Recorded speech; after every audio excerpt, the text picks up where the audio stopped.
सोचिए जरा, 3 जनवरी तक सब ठीक था। 4 जनवरी आते ही अचानक सिक्योरिटी थ्रेट पैदा हो गया। अब सवाल ये है, थ्रेट आया कहां से और नुकसान किसका होने वाला है? बांग्लादेश ने साफ कहा है कि वो भारत आकर वर्ल्ड कप नहीं खेलेगा।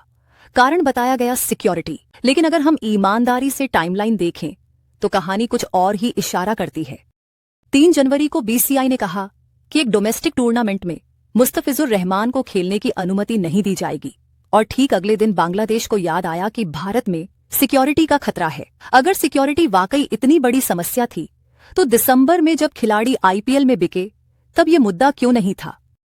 3 महीने पहले बांग्लादेश की महिला टीम भारत में खेल रही थी, तब कोई थ्रेट नहीं था। तो फिर अचानक क्या बदल गया? यहीं पर मामला सिक्योरिटी से ज्यादा ईगो का लगता है। आईसीसी ने थर्ड पार्टी सिक्योरिटी असेसमेंट कराया, रिपोर्ट साझा की और साफ कहा कि कोई इमीडिएट खतरा नहीं है।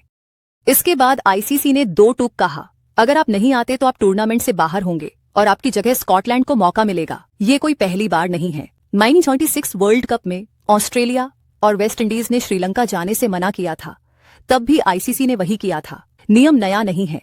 अब बांग्लादेश कह रहा है कि अगर वो नहीं आए तो वर्ल्ड कप गरीब हो जाएगा, क्योंकि 200 मिलियन फैंस नहीं जुड़ेंगे। भावनात्मक बात है, लेकिन हकीकत यह है कि वर्ल्ड कप चलता रहेगा, क्रिकेट चलता रहेगा। नुकसान होगा बांग्लादेश के खिलाड़ियों का, उनके करियर का, उनके एक्सपोजर का और आईसीसी के भरोसे का। अब पाकिस्तान का एंगल भी आ गया है। पाकिस्तान ने कहा है कि सरकार बताएगी तो वो आएंगे। अब सवाल ये है कि क्रिकेट बोर्ड का फैसला सरकार क्यों ले रही है, जबकि आईसीसी के नियम साफ कहते हैं कि राजनीतिक दखल मान्य नहीं है। अगर यही लाइन आगे बढ़ी तो मामला सिर्फ बॉयकॉट तक सीमित नहीं रहेगा। अब आते हैं टीम इंडिया की कहानी पर। इस पूरे हंगामे के बीच एक खिलाड़ी है जिसके लिए ये मुकाबला जिंदगी बदल सकता है। संजू सैमसन। तिलक वर्मा वापसी के करीब हैं और जैसे ही वो फिट होते हैं टीम में सिर्फ एक ही विकेटकीपर खेलेगा। पहले मैच में संजू और ईशान दोनों फेल। दूसरे मैच में ईशान किशन ने 32 गेंदों में 56 रन बना दिए और रेस में आगे निकल गए। सवाल ये नहीं कि ईशान गलत हैं, सवाल ये है कि क्या संजू के साथ न्याय हुआ?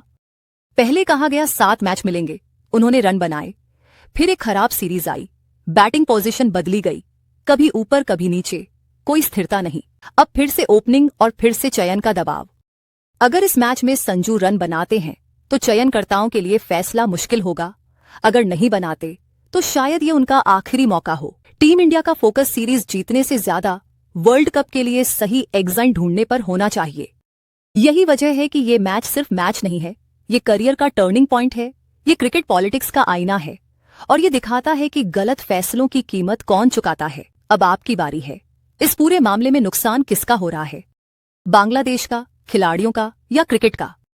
कमेंट में लिखिए।